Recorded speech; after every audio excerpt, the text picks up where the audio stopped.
On today's program, Donna Holbrook visits Canada Park in Israel. Reverend Malcolm Hedding and Christine Williams discuss the Second Coming. And we hear how archeological finds at the City of David offer proof of Jewish history in the land.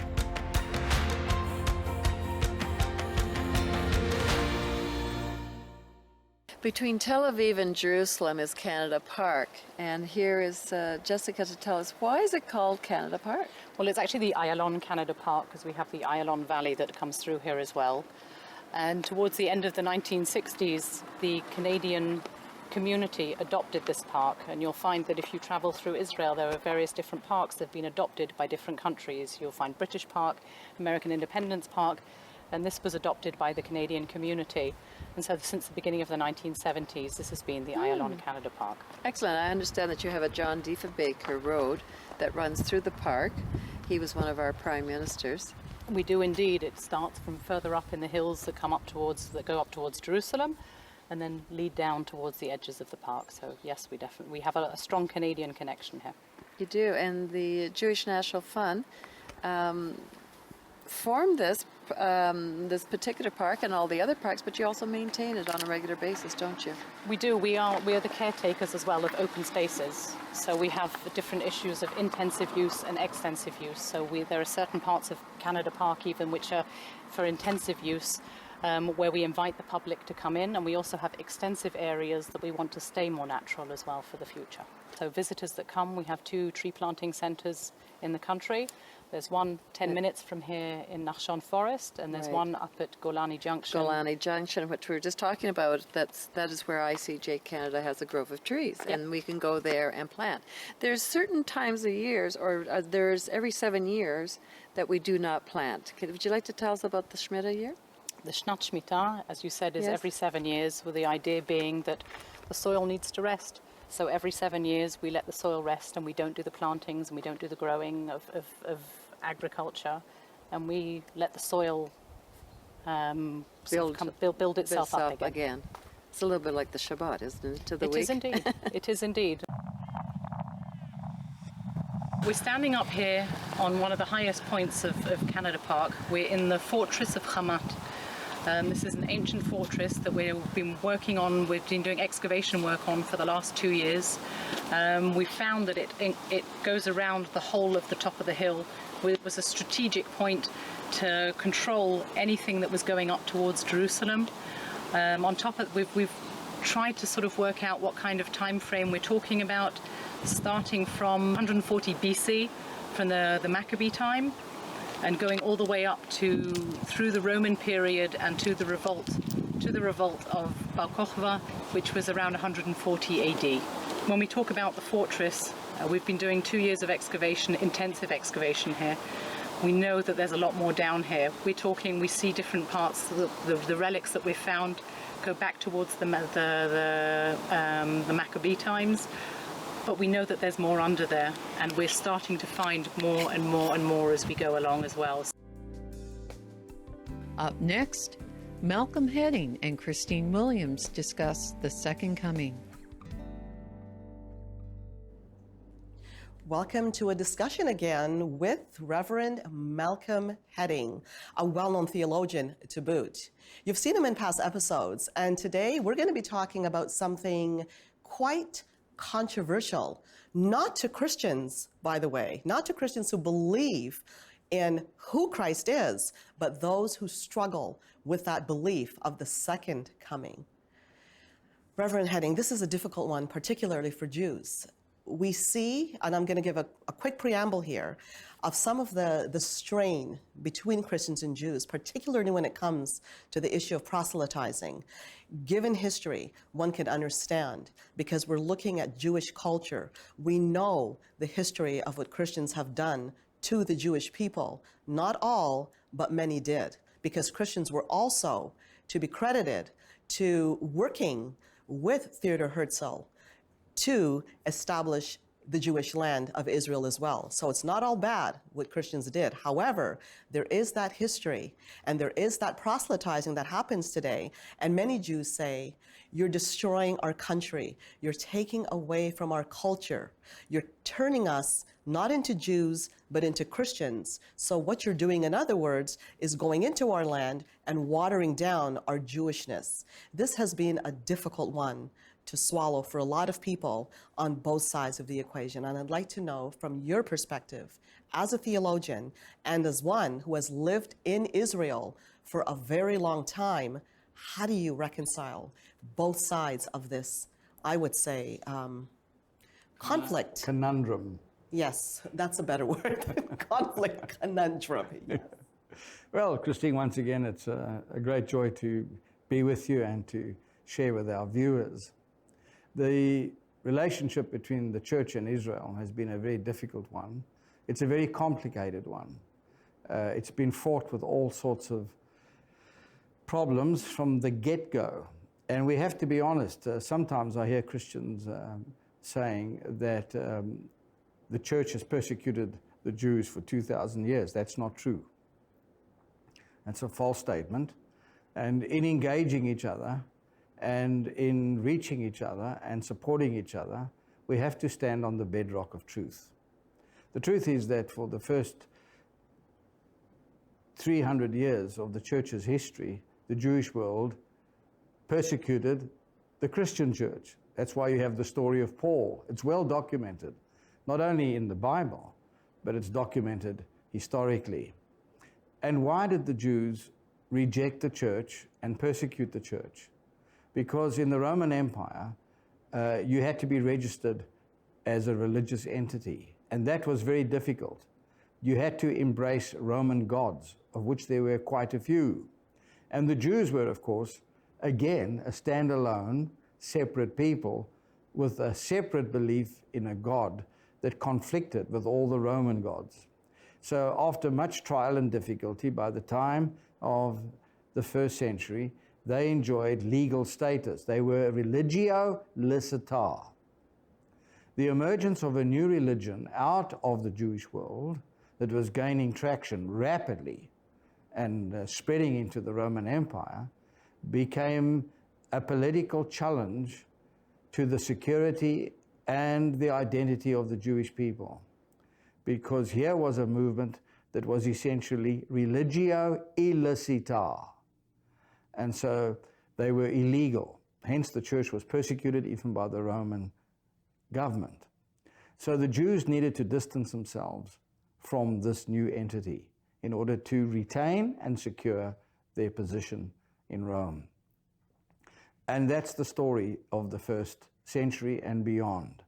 The persecution of the church. That's why the book of Hebrews is written in the New Testament. These were people that were persecuted by their fellow countrymen, betrayed. Paul murdered the church, plundered the church. There was a formal, designated plan to destroy the church as much as possible. After that, once Constantine arrived on the scene and the church was now licita, legal, and formally embraced as the religion of the empire, the Christians turned on the Jews for payback. And they did that in a most despicable, terrible way. And so for 1,800 years, or just a bit less, the church visited on the Jewish people the most terrible suffering. And we have to live with that legacy. And they have to live with their legacy. And we need to be honest about it. It's all true. What I've told you is perfectly true. Today we engage the Jewish world and we understand that we engage them in the context of the most terrible anti-Semitism. It's a burden we have to bear and we have to make restitution. And the church, the evangelical church mainly in the world, actually has been fairly free from anti-Semitism. It's more the historical churches that have engaged in it because they took on board a theological system that we cannot go into now, which totally disinvested the Jews of any national history or national identity or purpose in the plan of God. That we call replacement theology. And so the evangelical church, with its strong belief in Jesus, has risen up as the friend of Israel. You refer to William Hechler, you refer to Herzl, we can add Bishop Ryle, we can add Professor Jacob Janway, we can add Henry Dunant, the founder of the Red Cross, we can add Lord Balfour, we can add all these wonderful people, Charles Haddon, Spurgeon, great evangelical preachers and leaders who blessed the people of Israel, but who have a firm belief that Jesus is the Messiah, the Jewish Messiah. We engage the Jewish people, and they want us to engage them with honesty. Our theological positions teach us that Jesus is the Messiah, that he is coming again, and he is coming through the Jewish people. We bless them even more for that. That is our theological position. That does not mean we are disingenuous in our friendship with them. That does not mean that we're going to somehow launch another crusade against them. Perish the thought. So just as we hold fast to that which has made us friends of Israel, because we see that we've embraced a Jewish Messiah, even more so because of our faith in Jesus. We love them because Paul says we are indebted to them because we share in their spiritual things. Man, it's true. A Jewish Messiah has saved men and women, brought them to the knowledge of Israel in their billions to the ends of the nations. And by that, the evangelical world has brought a family to the side of Israel in these days that has stood with her genuinely, honestly, without any type of hidden agenda, but standing firm because of our love for Jesus, the Jewish Messiah. We have now come to you. We want to help you. We want to bless you. We want to stand with you, and we don't expect you to change to meet us. I don't expect any Jew to give up Sabbath keeping to have a relationship with me. And I believe, and I found this to be true, that my Jewish friends have never required me to give up my faith in Jesus or anything like that. But they want me to be true and honest. And once we set those boundaries, we reach across, we love each other, we hug each other, and we know that when Jesus comes again, or the Mashiach comes again, we'll only have to ask him one question, which we will ask then. Have you been here before? And I've heard that said, where many people say the real only difference is whether it's the first or second coming, but it's the same one. So that's the story, and the Bible says, as Christian people, we must always be ready to give a loving, gentle defense of what we believe if people ask us.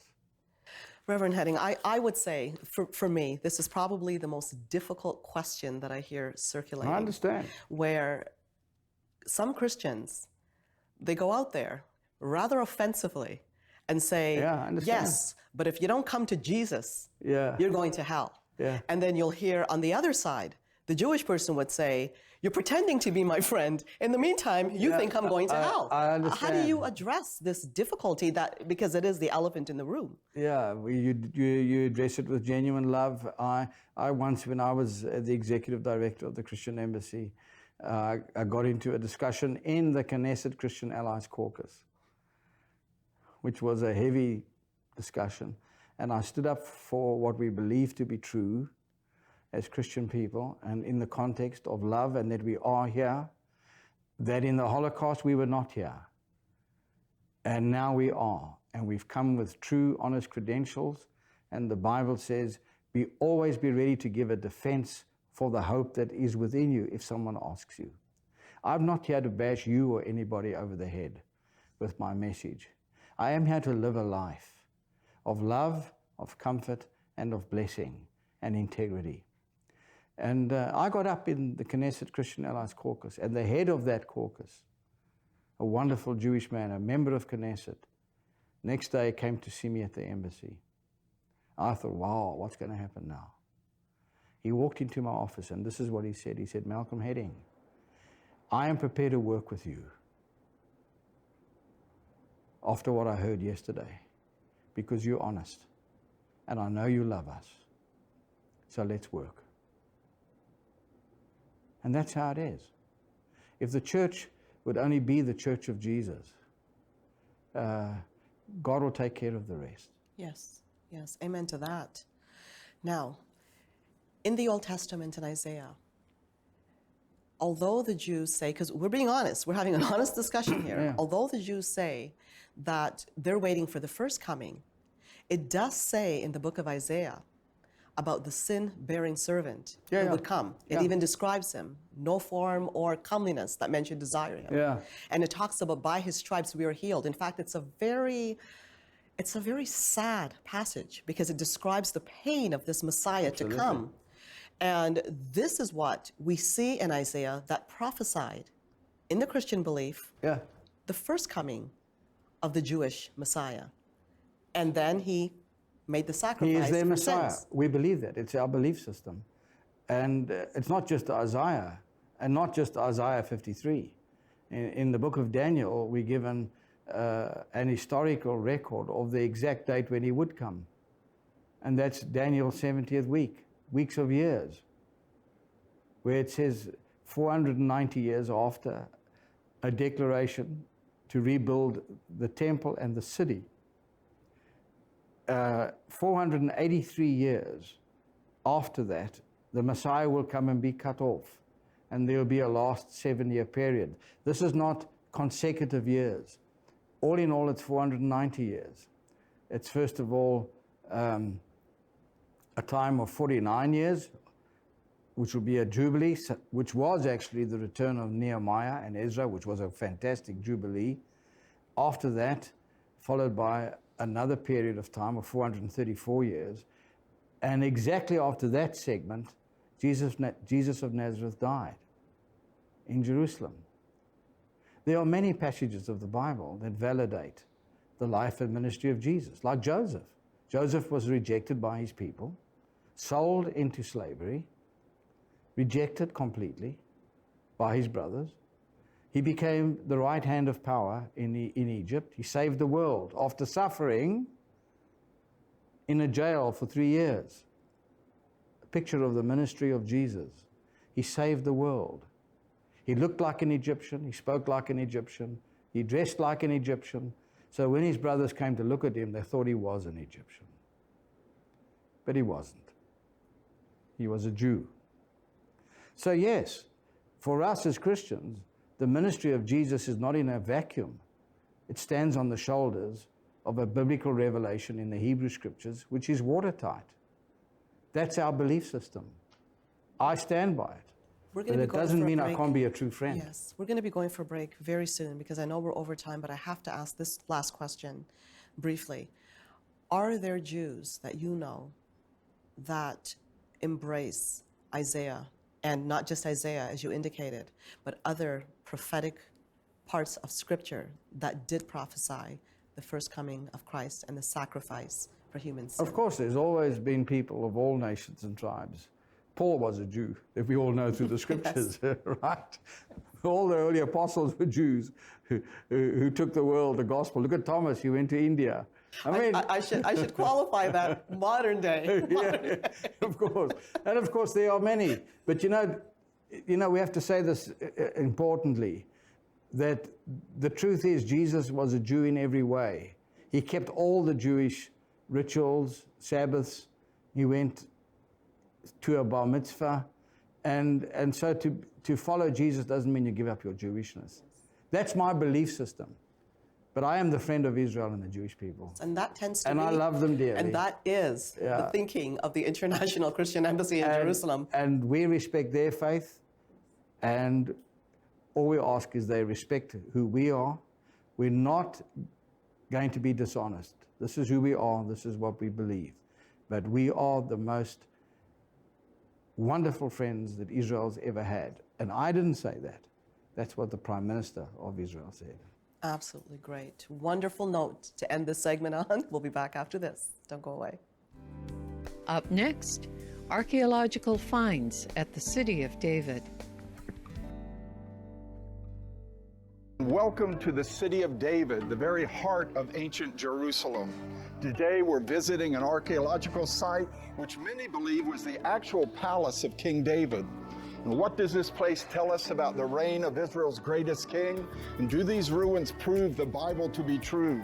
Let's have a look around David's palace with Zev Ornstein, the Director of International Affairs for the City of David Foundation.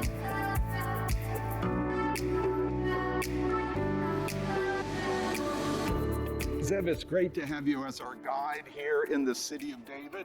Now we're in David's palace, which many believe is right where the Bible said it would be. The Bible also talks about a whole lineage of kings after David, Judean kings. What proofs have you found of this? So, the same Dr. Mazar who believes this is King David's palace, she was excavating here a decade ago, and she found something that changes the way how people relate both to where we're standing here in the city of David and how many people relate to the Bible. So in ancient times, when people wanted to send secure communications, they didn't have the encryption and encoding that we have today. They would write a letter, they would roll it up, tie it up, and then they would take a small piece of clay and put it on the knot. And then you would take your ring, stick it into the clay, and now on your ring and on this seal is your name and then son or daughter of your father's name. Dr. Mazar is digging here a decade ago, and she finds 2 seals with names that appear in the Bible. But not only do they appear in the Bible, the names on the seals date back to the period of 2,500 years ago, the Babylonian destruction of Jerusalem, going back to the time of the biblical King Zedekiah, the prophet Jeremiah. And we know about Jeremiah. Jeremiah was telling all the people, if you don't change your ways, then Jerusalem is going to be destroyed. No one wants to listen to what he has to say. The people mock him, scorn him, beat him up, lock him up. Until years go by, and one day the Babylonians come, they surround the city. Jeremiah goes to the king, King Zedekiah, and he says to the king, it's too late to save Jerusalem. However, if you, King Zedekiah, tell all the soldiers to surrender the city, then you and your family will go off into exile and you'll live. But if you don't, Jerusalem will be destroyed, and you, King Zedekiah, you will die. And the last thing you'll see before and being put to death will be your children murdered before your eyes. Now it sounds like this Jeremiah is a traitor, right? And so what advice do the ministers of the king give to do with this traitor Jeremiah? Well, they say you've got to kill him. And if you open up to Jeremiah chapter 38, it lists the 4 officials of King Zedekiah, any advice they give to get rid of Jeremiah. 2 of the 4 ministers of King Zedekiah, their seals were found here, right? Gedaliah son of Pashhur, Juchal son of Shlemiah. Not only do they appear in the Bible, not only do they appear in the same book of the Bible, the book of Jeremiah, not only do they appear in the same chapter, Jeremiah 38, not only do the seals found where we're standing, not only do they appear in the same verse, Jeremiah 38:1, they appear in that verse back to back, one right after the other, right? And also standing over here, Dr. Mazar announced 4 years ago the discovery of another seal, the seal bearing the name of Hezekiah, son of Ahaz, king of Judah. That's amazing. Not just an advisor of the king, but an actual king in the lineage of David. That's right. And so what you see here is that the discoveries being made in the city of David allow a person not only to believe, but to know, where you could see that the connection that the Jewish people have, that Christians have to Jerusalem, our shared biblical heritage, is not simply a matter of faith, but a matter of fact. It's real, you could see it, you could touch it, and it's being discovered all around us as we speak. And they're written in a Hebraic script. You got the Hebrew language, you got these kings mentioned in the Bible. What does all this say about the historic Jewish connection to this place? It says that it is something that cannot be denied. There are certainly those who would wish otherwise, but we have been here for thousands of years. The stones are crying out. The connection of the Jewish people to Jerusalem has been going on for thousands of years and will be going on for thousands of years more. Well, Zev, this is all so fascinating, and thanks for being with us on Encounter Israel. Thanks for having me. We conclude our program today with some sights and sounds within Israel.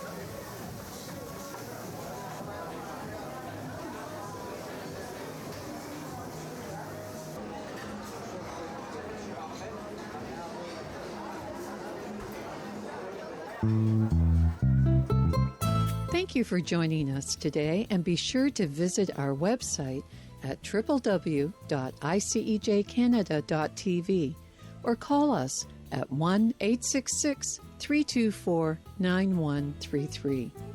And for our Canadian residents, you can ask for your free Canada Israel pin.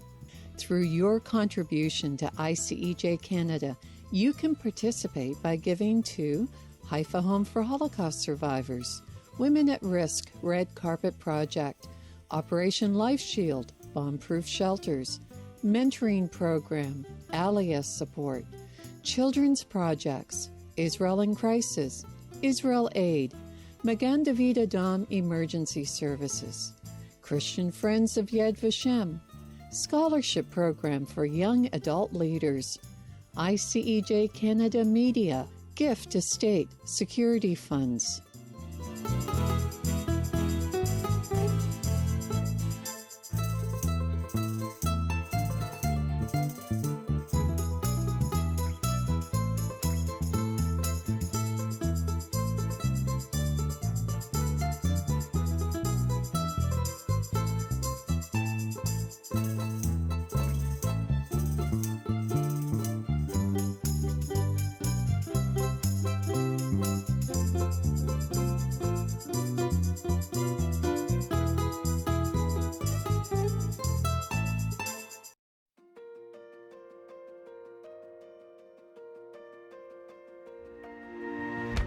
Celebrate Prepare the Way Feast of Tabernacles, ICEJ's 40th anniversary in Jerusalem this year. Join ICEJ Canada for the following options. Option 1. Celebrate Prepare the Way Feast of Tabernacles in Jerusalem, September 30th to October 9th. Opening night in Engedi, Garden Tomb, Communion. Join Canadians in the Jerusalem March. Hear world-renowned speakers. Special dedication of a bomb shelter in the Galilee. Or join us for Option 2, the 40th Anniversary Tour, October 6th to the 14th. Experience Caesarea, Mount Carmel, Galilee Boat Ride, Capernaum, the Golan Heights, Nazareth, the Dead Sea, Jerusalem, and so much more. You can choose to join us for the first week, September 30th to October 9th, for the Feast of Tabernacles celebration and activities in Jerusalem, or second week of touring, October 6th to the 14th, or best of all, both weeks. Contact us now for details while there is still space at info@icejcanada.org or call 1-866-324-9133. Join ICEJ Canada this year in Israel.